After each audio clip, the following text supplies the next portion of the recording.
Once upon a time, in a small, peaceful town, there lived an elderly man named Mr. Barker. Mr. Barker owned a quaint, beautiful cottage that was perfect for a small family. Many admired the cottage with its vibrant garden and ivy-covered walls, and it was often sought after by people looking to settle in the town.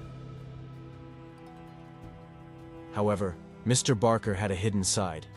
He held strong, old-fashioned prejudices, especially toward people of different races. One day, a young black couple, Marcus and Leah, arrived in the town. They had been through a rough time in the city and had recently lost their apartment due to an unexpected fire. They had saved up enough money and were determined to start fresh in this small, welcoming town. They noticed Mr. Barker's cottage, which was up for rent, and felt it was perfect for them.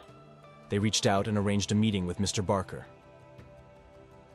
When Mr. Barker met Marcus and Leah, he put on a polite smile, but inside, his prejudices were boiling.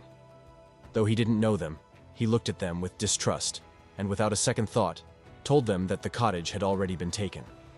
Shocked and saddened, Marcus and Leah thanked him politely and walked away. They had nowhere else to go, and as the sun began to set, they wandered around town, hoping to find some place to sleep for the night. That night, Mr. Barker slept soundly, proud of himself for what he believed was protecting his property. However, as he slept, he began to dream. In his dream, he found himself back in his childhood home, a large, stately house that he had loved dearly. He remembered his mother's laughter and the warmth of the fireplace in the winters. As he looked around, he suddenly saw the house beginning to wither. The walls turned gray, the windows shattered, and his mother's laughter echoed into sorrowful silence. A shadowy figure appeared before him and spoke with a voice that seemed to come from a place beyond time. "Why did you shut your door to those in need?" the figure asked. Mr. Barker stammered, explaining that he was protecting his home, his legacy. The figure showed him images of his life, highlighting moments where he had turned away from kindness. Each scene left him feeling smaller and more ashamed. Finally, the figure whispered, "Every closed door closes your heart a little more. Soon, there will be nothing left of you."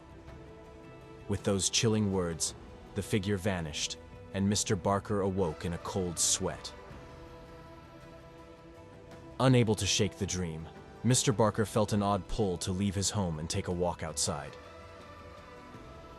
He wandered through the quiet, dark town until he came to the edge of the park, where he noticed two people huddled on a bench, wrapped together in a single, thin blanket. His heart dropped when he realized it was Marcus and Leah. They looked exhausted and deeply uncomfortable. Leah had her head on Marcus's shoulder, and Marcus's arm was wrapped around her, sheltering her from the night's chill. Mr. Barker felt a twinge of guilt as he realized they had nowhere else to go because of him. Suddenly, he remembered a time when he had been young, lost, and alone, seeking shelter. A kind family had taken him in, despite their own limited means. He remembered how that act of kindness had changed his life and heart, giving him a new outlook on the world.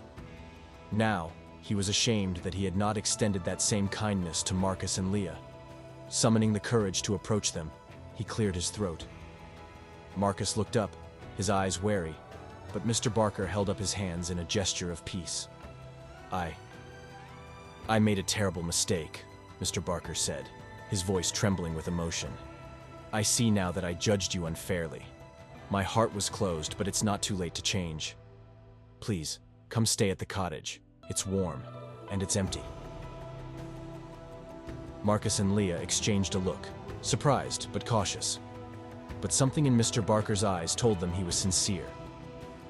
Gently, they accepted his offer, and together, they made their way back to the cottage. The following days were transformative for Mr. Barker. Marcus and Leah turned out to be warm, compassionate people who helped him tend to the garden and fix things around the cottage that had been broken for years. In their company, Mr. Barker saw the world in a new light. He shared stories of his life, and they shared theirs, forming an unlikely friendship.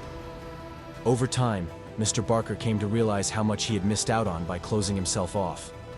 He learned about resilience, strength, and love from Marcus and Leah, and he became like a grandfather to them. The once lonely, bigoted man found that his heart was filled in a way he had never experienced. And as for the cottage, it was no longer just Mr. Barker's home.